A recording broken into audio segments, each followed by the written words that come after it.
Welcome sa Durs 2.0. Fresh at nagbabagang happenings bang hanap mo? Mga padabarkads man yan o mga trending topics? Pwes, sagutin natin yan. Kaya naman isubscribe nyo na ang ating channel para sa mga nagbabagang balita everyday. So ayun, welcome back again sa ating YouTube channel mga kadabarkads, and for today's video nga pag-uusapan natin ay tungkol dito sa pangyayari po sa loob at sa labas ng Itbulaga.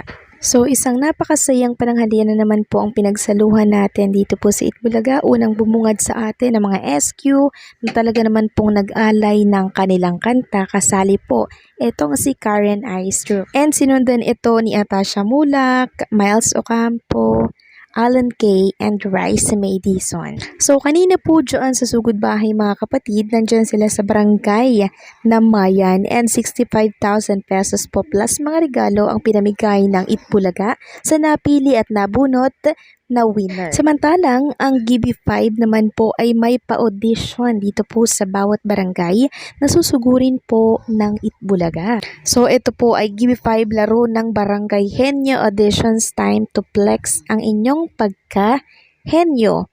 Mga henyo sa barangay, mag-ingay, kayo naman daw ang bibida sa GB5. So, studio audition, pumunta po kayo sa TV5 Media Center, Reliance Street, Mandaluyong City, Wednesday to Friday from 3 p.m. to 7 p.m. and look for Robbie Padilla. At sa mga online audition naman, mag-send ng inyong video na pinapakilala ng mga kabarangay ang pambato sa GB5. I-send ang video na naglalaro ng GB5 sa gbv5@tbjproduction.com. Ilagay sa email ang pangalan ng barangay at contact details. So mga barangay henyo naman po pala ang bibida dito sa GB5. So maganda ito dahil nabibigyan po ng tsansa ang lahat. Samantalang talakayin naman natin ang tungkol dito sa movie or pelikula po ng direktor para po sa Pepsi Paloma.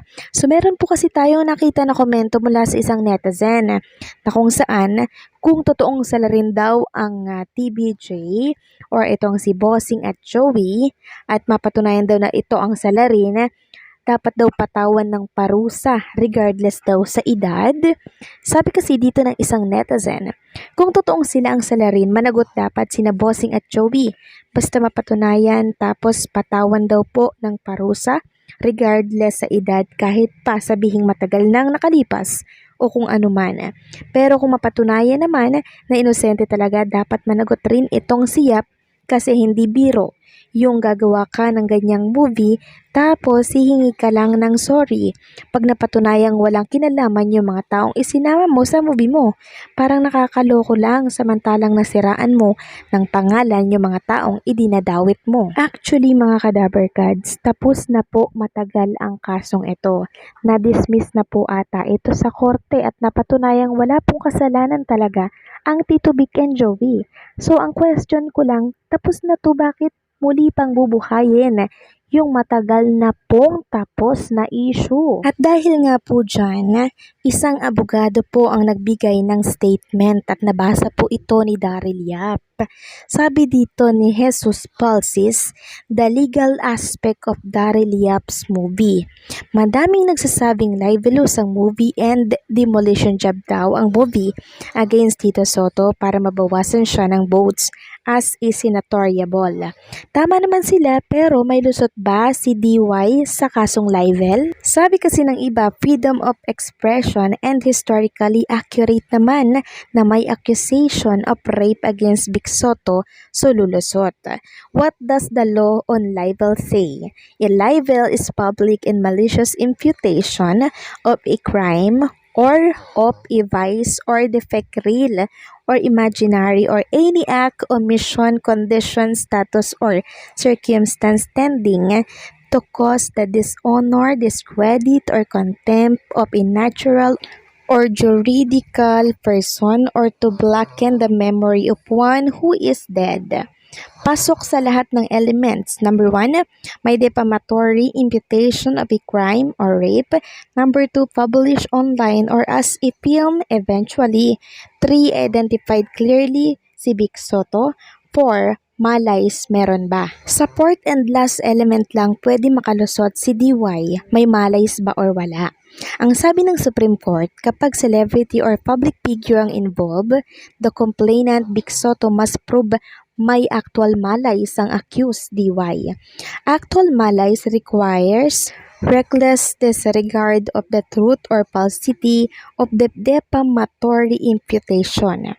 If the accused can prove the truth na totoong may rape at ang rapist ay yung identify, then walang actual malays. If the accused cannot prove the truth and may fact or info that easily disprove the rape accusation, then may actual malays. Ano yung fact?